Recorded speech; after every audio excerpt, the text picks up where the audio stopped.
خوش کیسے رہیں؟ ہر انسان کے ذہن میں یہ سوال پیدا ہوتا ہے کہ خوش کیسے رہیں؟ خواجہ شمس الدین عظیمی صاحب بہت خوبصورت مثال سے سمجھاتے ہوئے کہتے ہیں کہ اللہ تعالیٰ سب کو سعادت مند اولاد دے۔ فرض کریں اولاد نافرمان ہو جائے تو باپ کیسے خوش ہوگا؟ ایک شخص کے پاس محل ہے، دوسرا جھونپڑی میں رہتا ہے، برسات میں جس کی چھت ٹپکتی ہے، بتائیے جھونپڑی والا شخص کیسے خوش رہے گا؟ ایک شخص کے پاس 40 لاکھ کی کار ہے، دوسرے کے پاس سائیکل بھی نہیں، تو غریب شخص کیسے خوش رہے گا؟ ہم ایسی چیز کی تلاش میں سرگردہ رہتے ہیں جس میں مسرت کا پہلو نمایاں ہو۔ چونکہ ہم غم اور خوشی کے قانون سے لا علم ہیں، اس لیے خوشی کے بجائے غم کے راستے پر چل پڑتے ہیں۔ خوشی کا راستہ کیا ہے؟ عظیمی صاحب لکھتے ہیں کہ میں نے قلندر بابا اولیاء سے ایک روز سوال کیا کہ سب کے ساتھ بشری تقاضے ہیں، کمزوریاں، مجبوریاں ہیں، بتائیے کہ پھر ہر شخص خوش کیسے رہ سکتا ہے؟ تو انہوں نے مجھے 3 باتیں بتائیں کہ ان تینوں کو اختیار کر کے آدمی ہمیشہ خوش رہ سکتا ہے۔ قلندر بابا اولیاء نے فرمایا، پہلی بات یہ ہے کہ جو تمہارے پاس ہے اس کا شکر ادا کرو، جو تمہارے پاس نہیں ہے اس کا شکوہ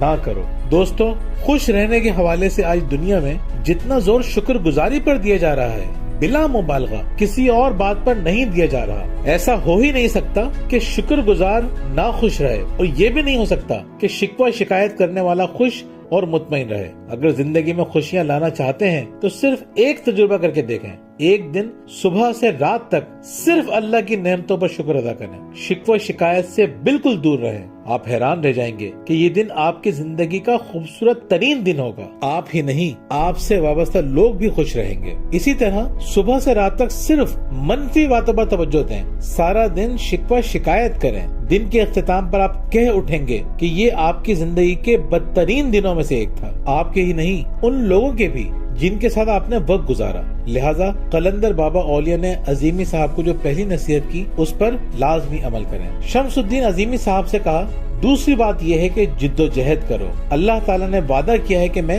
کسی کی کوشش رائے گاہ نہیں کرتا۔ ان دونوں باتوں کو ملائیں تو ایکویشن یہ بنتی ہے کہ بالفرض آپ کے پاس موٹر سائیکل ہے، کار نہیں ہے، آپ موٹر سائیکل پر شکر ادا کریں اور کار کے لیے جد و جہد کریں۔ اس کا مطلب یہ ہوا کہ جو چیز پاس ہے اس کا شکر ادا کرو، جو نہیں ہے اس پر شکوہ نہ کرو، بلکہ اس کے لیے جد و جہد اور کوشش کرو۔ ساتھیوں، اگر ہم دوسری نصیحت پر عمل کریں گے تو کبھی بھی نہ تو اپنا وقت ضائع کریں گے اور نہ ہی صلاحیتیں، اور جو شخص اپنے وقت اور صلاحیتوں کا درست استعمال کرتا ہے وہ ناخوش رہ ہی نہیں سکتا۔ خوشی ہی نہیں، کامیابیاں بھی اس کے قدم چومتی ہیں۔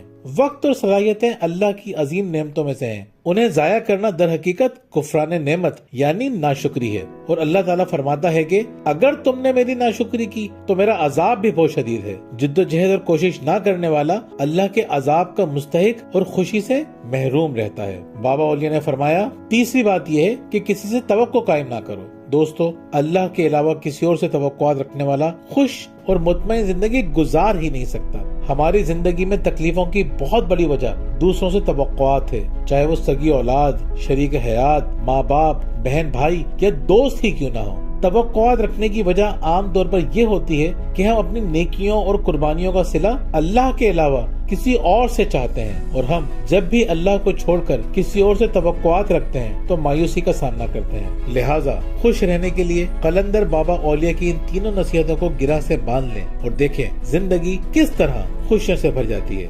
محمد زبیر، شکریہ، پرورش اور تربیت کے مصنف، پیرنٹنگ کوچ اور کارپوریٹ ٹرینر۔